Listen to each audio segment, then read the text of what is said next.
Welcome everyone to my channel. तो आज हम लोग पढ़ने वाले हैं chapter 8 history class 6 vital villages thriving towns. अगर आप क्लास 6 में हैं या फिर यूपीएससी और कॉम्पिटिटिव एग्जाम्स की तैयारी कर रहे हैं या फिर आपको इंटरेस्ट है हिस्ट्री में, तो आप मेरे वीडियो लेक्चर्स को रेफर कर सकते हैं। प्लीज़ लाइक, शेयर और सब्सक्राइब कर दीजिएगा मेरे इन लेक्चर्स को। इस बार प्रभाकर है एक लोहार की दुकान पर और वो वहाँ पे उसके काम को देख रहा है। वहाँ पर एक बहुत बड़ी आग लगी हुई थी और दो आदमी मेटल के रॉड्स को शेप दे रहे थे उनको पीट कर, और ये देखने में बहुत ही ज़्यादा मज़ा आ रहा था कि क्या हो रहा है। और ये प्रोसेस बहुत ही ज़्यादा गर्म था और नॉइजी था, ठीक है, जैसे कि लोहार का होता है। लेकिन क्या आपको पता है कि इनका भी एक हिस्ट्री है, iron tools and agriculture. Iron का जो इस्तेमाल है वो भारत में 3000 साल पहले शुरू हुआ। मतलब कि फिर से बोल रहे हैं कि इंडस वैली में ये नहीं था, ठीक है। और ये जो इनका सबसे बड़ा कलेक्शन मेगालिथिक ब्यूरियल्स में आपको मिलता है। 2500 साल पहले इनका यूज़ बढ़ने लगा और इनका इस्तेमाल जंगलों को काटने में और खेती करने में किया जाने लगा। लोहे का हल बनता था जिससे कि एग्रीकल्चर का प्रोडक्शन बढ़ने लगा। अब दूसरा जो तरीका था प्रोडक्शन बढ़ाने का वो था इरिगेशन, ठीक है। और इरिगेशन के साथ साथ कैनाल्स, वेल्स, टैंक्स और आर्टिफिशियल लेक्स की भी बनने की शुरुआत हुई, जिससे कि मेरा एग्रीकल्चर बढ़ने लगा। और एग्रीकल्चर बढ़ने लगा तो विलेजेस में वाइटल होने लगे, विलेजेस इंपॉर्टेंट प्लेसेस होने लगे, और विलेजेस अगर डेवलप होने लगे तो फिर मेरे किंगडम्स भी डेवलप होने लगे। अब यहाँ पर आप टूल्स के फोटो देख सकते हैं, ठीक है। अब उसके बाद who lived in villages, villages में रहता कौन था? तो विलेजेस में सब बहुत सारे लोग रहते थे, ठीक है। जो 3 तरह के लोग रहते थे, ठीक है, आप इनको समझिए। जो तमिल का रीजन था वहाँ पे बड़े बड़े जमींदार रहते थे, ठीक है, जिसको वेलालार कहते थे। और जो ऑर्डिनरी प्लोमैन थे, जो काम करने वाले लोग थे, उनको उजहावर कहते थे। और जिनके पास खुद की ज़मीन नहीं थी, जो लैंडलेस थे, उनको अदीमाई या फिर कादीसियार कहते थे। तो इनको आप याद नहीं भी रख सकते तो कोई बात नहीं। उसके बाद अगर नॉर्थ पे जाएं तो जो विलेज का हेडमैन था उसको ग्राम भोज का कहते थे, ठीक है। और ग्राम भोज का ही सबसे बड़ा लैंड ओनर होता था नॉर्थ इंडिया में, और उसके पास स्लेव्स और वर्कर्स होते थे। और किंग जो था वो उससे टैक्स लेता था, और वो एक जज और पुलिसमैन की तरह भी काम करता था। मतलब कि जो सबसे अमीर व्यक्ति था वही मेरा जज था, पुलिसमैन था, जिसकी लाठी उसकी भैंस। ग्राम भोज का के बाद जो इंडिपेंडेंट फार्मर्स थे, जो छोटे छोटे फार्मर्स थे, उनको गृहपति बोलते थे, ठीक है। और जिनके पास खुद का जमीन नहीं था उनको दासा और कर्मकर कहते थे, ठीक है, जो कि दूसरों के खेत में काम करते थे। इसके अलावा कुछ और भी लोग थे, जैसे लोहार, मिट्टी से बर्तन बनाने वाला कुम्हार, कारपेंटर और वीवर। अब तमिल वाला का कोई नाम याद नहीं हो रहा होगा, लेकिन आप फिर भी याद कीजिए। बड़े लैंड ओनर्स वेलालार, छोटे लैंड ओनर्स उजाहवार, और जो लैंडलेस लेबर थे उनको कदाईसियार और अदीमाई। तो VUK, ठीक। अब सिटीज़ में क्या होता था? तो सिटीज़ में जानने से पहले आपने जातक की कहानी सुनिए। तो जातक एक बुद्धिस्ट कहानी का ग्रुप है जिसमें मॉरल मैसेजेस छुपी हुई होती हैं, ठीक है। अब एक जातक की कहानी दी गई है, उसको पहले हम लोग समझते हैं। एक कहानी दिया गया है, उतना इम्पोर्टेंट नहीं है, लेकिन फिर भी सुन लीजिए। एक बार एक आदमी था, उसके पास एक डेड रैट था, ठीक है। तो उसने उसे एक होटल में बेचा, उससे उसे कुछ पैसा मिला। एक दिन की बात है, एक तूफान आया था। किंग का जो गार्डन था उसमें पूरा लकड़ी वकड़ी गिर गया था। तो वो वहाँ के गार्डनर से बात करता है कि अगर मैं सब साफ़ कर दूँ तो क्या मुझे पैसे मिलेंगे? तो गार्डनर एग्री कर जाता है। तो फिर वो बच्चे लोग से वो सब लकड़ी वकड़ी उठवा लेता है और पैसे ले लेता है। फिर एक दिन में वो क्या करता है, अम, पानी से भरा एक जार ले जाके ग्रास कटर्स को जाके दे देता है, और ग्रास कटर उससे खुश हो जाते हैं और बोलते हैं कि क्या चाहिए। तो वो बोलता है कि जब समय आएगा तो मैं मांग लूँगा। तब एक बार एक हॉर्स डीलर आता है 500 घोड़ों के साथ। और तब उसको दिमाग में आता है और वो ग्रास कटर्स के पास जाता है और बोलता है कि मुझे 500 घोड़े, 500 बंडल्स ऑफ ग्रास दे दीजिए, और जब तक मेरा ग्रास नहीं बिकेगा तब तक आप लोग भी नहीं बेचिएगा। तो जब किसी का भी ग्रास नहीं बिक किसी से और जगह से ग्रास नहीं मिलता है, तो वो जो हॉर्स डीलर होता है वो इसी आदमी से 1000 कॉइन्स में वो ग्रास खरीद लेता है। तो मतलब कि ये है कि विजडम से आप कहीं से नहीं, कुछ नहीं था आपके पास, उससे भी आप अपने एपेक्स पे पहुंच सकते हैं। ठीक है।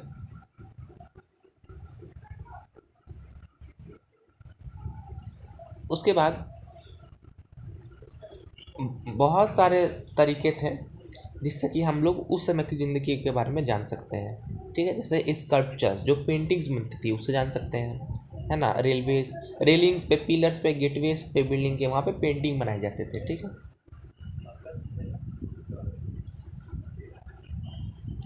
और जो सिटीज़ की हम लोग बात कर रहे हैं वो जनरली महाजनपद की कैपिटल्स होते थे। ठीक है, हम लोग उसके बारे में जान चुके हैं, और ये भी जानते हैं कि उसके चारों तरफ दीवार का घेरा होता था। अब इन्हीं सब जगहों पे आर्कोलॉजिस्ट ने पॉट्स खोजे हैं, सिरेमिक रिंग्स खोजे हैं, रिंग वेल्स खोजे हैं, टॉयलेट्स भी खोजे हैं, ट्रेन्स भी खोजे हैं, और ठीक है, लेकिन महलों के, मार्केट्स के और होम्स के तो रिमेन्स नहीं बचे हैं, या फिर हो सकता है कि मिलने बाकी हैं। ठीक है, या फिर ये भी हो सकता है कि जिससे बना होगा वुड वुड से, तो वो डिस्ट्रॉय हो गया होगा। उसके बाद दूसरा तरीका है जानने का उस समय का हिस्ट्री। जो लोग, जो ट्रैवलर्स आए थे, सेलर्स आए थे, और जिन्होंने अपना बुक मेंटेन किया हुआ है, उनके बुक्स को पढ़ के हम लोग अंदाज़ा लगा सकते हैं कि कैसा कैसे था। ठीक है, और ऐसा ही एक डिटेल अकाउंट है एक ग्रीक सेलर के द्वारा।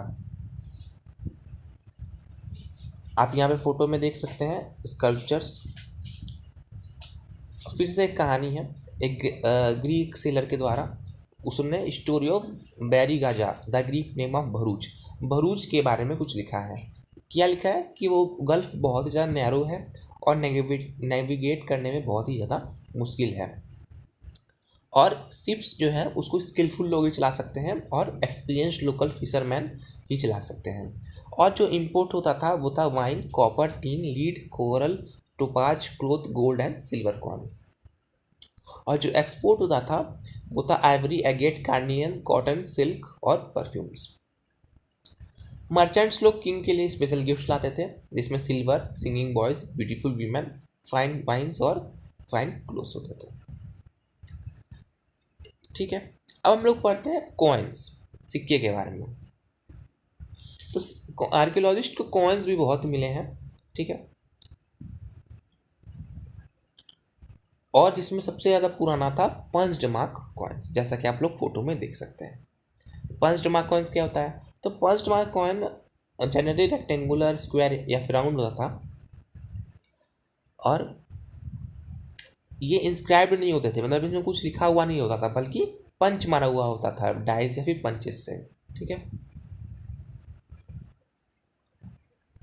और ये बहुत समय तक चलन में रहे, और अर्ली सेंचुरीज तक ये लोग चलन में रहे।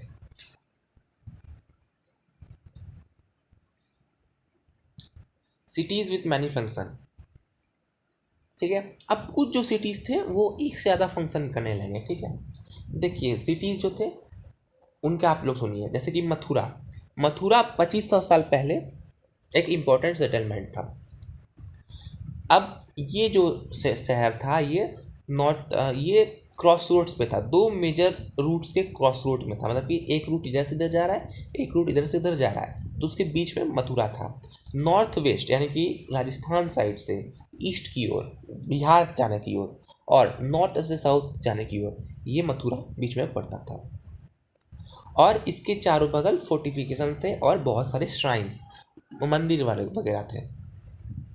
ठीक है, और मथुरा एक ऐसा जगह भी था जहाँ पे बहुत ज़्यादा सुंदर स्कल्पचर्स, पेंटिंग्स बहुत अच्छी बनती थी। इन्हीं सब कारण की वजह से 2000 साल पहले मथुरा कुशाना राजाओं का सेकेंड कैपिटल बन गया, जिसके बारे में हम लोग चैप्टर 9 में पढ़ेंगे। इसके अलावा मथुरा एक रिलीजियस सेंटर्स भी था, जैसे कि वहाँ पे बुद्धा की मोनेस्ट्रीज, जैन की श्राइन्स, और सबसे इम्पोर्टेंट वहाँ पर कृष्णा का वर्शिप का एक इम्पोर्टेंट सेंटर था। ठीक है, बहुत सारे इंस्क्रिप्शंस मथुरा में मिले हुए हैं। ठीक है, ये किंग्स, क्वींस, ऑफिसर्स, मर्चेंट्स और क्राफ्ट पर्सन के द्वारा बनाए गए थे। ठीक है, और जो इंस्क्रिप्शंस मिले हैं वहाँ पे goldsmith, blacksmith, weavers, basket makers, garland makers और परफ्यूमर्स सबका मेंशन है। ठीक है, तो मतलब कि उस समय भी ये सब वहाँ पे एग्जिस्ट करते थे। उसके बाद हमें आर्कियोलॉजी में क्राफ्ट्स के भी एविडेंस मिले हैं, जिसमें कि पॉटरी आता है, northern black polished ware, NBPW, northern black polished ware. ये क्या होता था? NBPW is a hard wheel made metal looking ware with a shiny black surface. इसकी सरफेस ब्लैक होती है। The potter use to expose the earthenware to very high temperature in his kiln which resulted in a blackening of its outer surface। इसको बहुत ही ज़्यादा high temperature पे expose किया जाता था, जिससे कारण इसका आउटर सरफेस ब्लैक हो जाता था। A fine black slip was also supplied on this which gave the pottery a mirror like shine. और एक फाइन ब्लैक स्लीप इस पर अप्लाई किया जाता था, जिससे कि उसका जो सतह था वो मिरर जैसा चमकता था। Northern black polished where. ठीक है, और इसका नाम चूंकि ये नॉर्दर्न पार्ट से मिला है, इसलिए इसको नॉर्दर्न ब्लैक पॉलिश्ड वेयर कहते हैं। अब ये भी हो सकता है कि बहुत सारे क्राफ्ट्स होंगे जो कि अब डिस्ट्रॉय हो चुके हैं। ठीक है, उसके बाद क्लोथ के भी बहुत बड़े सेंटर्स थे जहाँ पे उनका प्रोडक्शन होता था, जैसे कि वाराणसी और मदुरई। बहुत सारे क्राफ्ट पर्सन ने अपना एक एसोसिएशन बना लिया था, जिसको श्रेणीज बोलते हैं। ये श्रेणीज इनको ट्रेनिंग करते थे, रॉ मटेरियल प्रोवाइड करते थे और फाइनल प्रोडक्ट्स को डिस्ट्रीब्यूट करते थे। श्रेणीज बैंक की तरफ भी एग्जीक्यूट करते थे, जिनको लोन चाहिए था उनको लोन देते थे, है ना। और जो इनको फ़ायदा होता था वो ये लोग रिलीजियस काम में, मोनेस्ट्रीज में दान भी देते थे। ठीक है, अब rules for spinning and weaving. तो मौर्य एम्पायर में भी स्पिनिंग और वीविंग होता था, और चाणक्य ने अपना बुक अर्थशास्त्र में इसका उल्लेख भी किया हुआ है। ठीक है, तो जो लोग विधवा है, यंग वुमेन है, जो कि विकलांग है, नन्स, मदर्स ऑफ कोटिशंस, जो कि रिटायर्ड वुमेन है, वुमेन सर्वेंट्स है किंग की, और जो कि रिटायर हो चुकी हैं मंदिरों से, वो ये काम कर सकती हैं, प्रोसेसिंग वूल, बार, कॉटन, और उनको उनकी क्वालिटी और क्वांटिटी के हिसाब से पैसा मिलता था। और जो लोग अपने घर को छोड़ के नहीं आ सकती हैं, उनको उनके घर तक वो सामान पहुंचा दिया जाता था। और जो लोग विजिट कर सकती हैं, वो लोग शाम के समय में जाके अपना काम दे सकती थी और उनसे पैसा ले सकती थी, और लाइट होनी चाहिए थी ताकि वर्क दिख सके। और जो सुपरिटेंडेंट था वो अगर वुमेन गलत दृष्टि से देखता था तो उसको पनिश्ड करना चाहिए। और अगर एक औरत अपना काम नहीं पूरा करती है तो उसे एक फाइन देना होता था, और उसका अंगूठा भी काट लिया जा सकता था।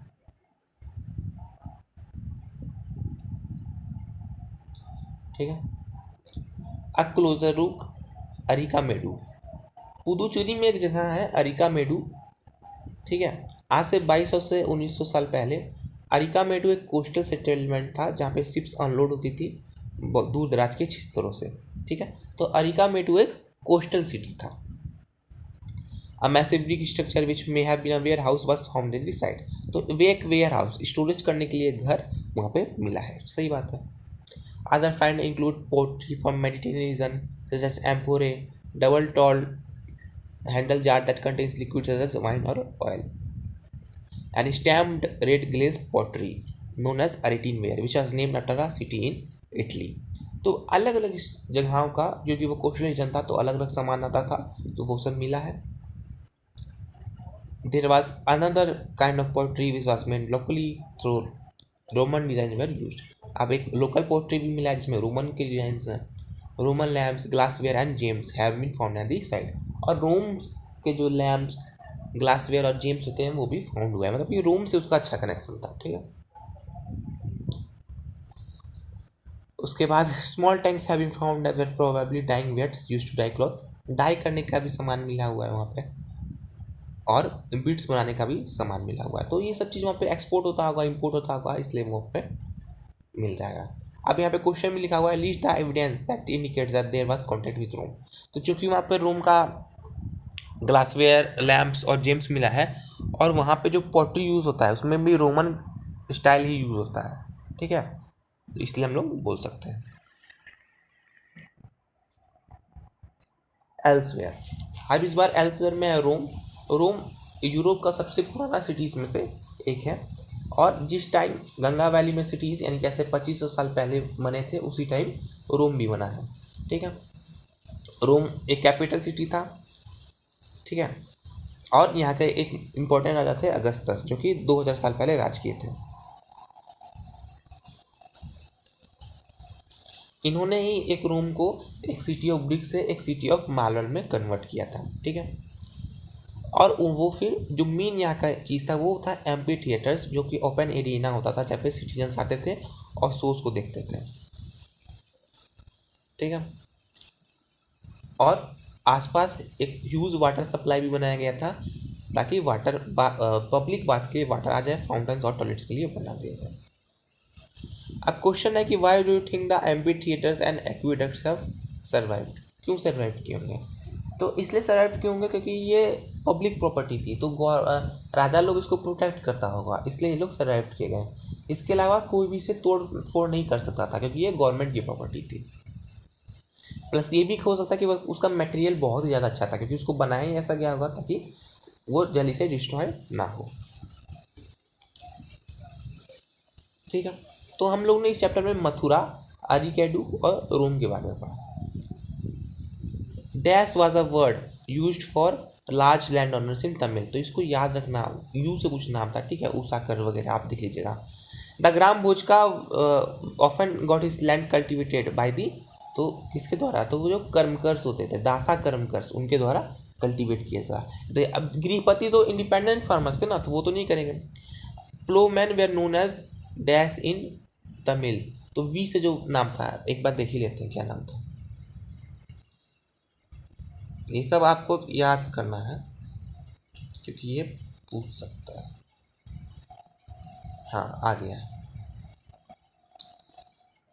बड़े बड़े लोग को नाम था, लार्ज लैंडर्स को वेलावार, पहले भी वेलालार, और जो प्लवमैन थे वो उझावार, और जो लैंडलेस थे वो कडिसिया या फिर अधिमाई।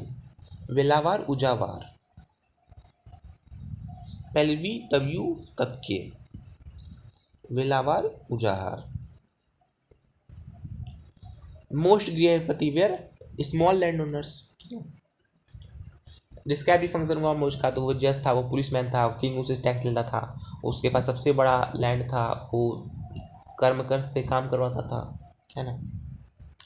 Ring wells were used for, तो इरिगेशन के लिए। Punch bar coins were made of silver, gold, tin, ivory, शायद silver. Mathura was important village, port, religious centre, forest area, तो religious centre obviously. Shrenis were association of, तो craft persons, ठीक है। Time देखिए, 3000 साल पहले आयरन का इस्तेमाल शुरू हुआ, शहर बसनी शुरू हुई 2500 साल पहले, है ना। संगम लिटरेचर 2300 साल पहले, और अरिका मेडू 2200 से 1900 साल पहले बसा।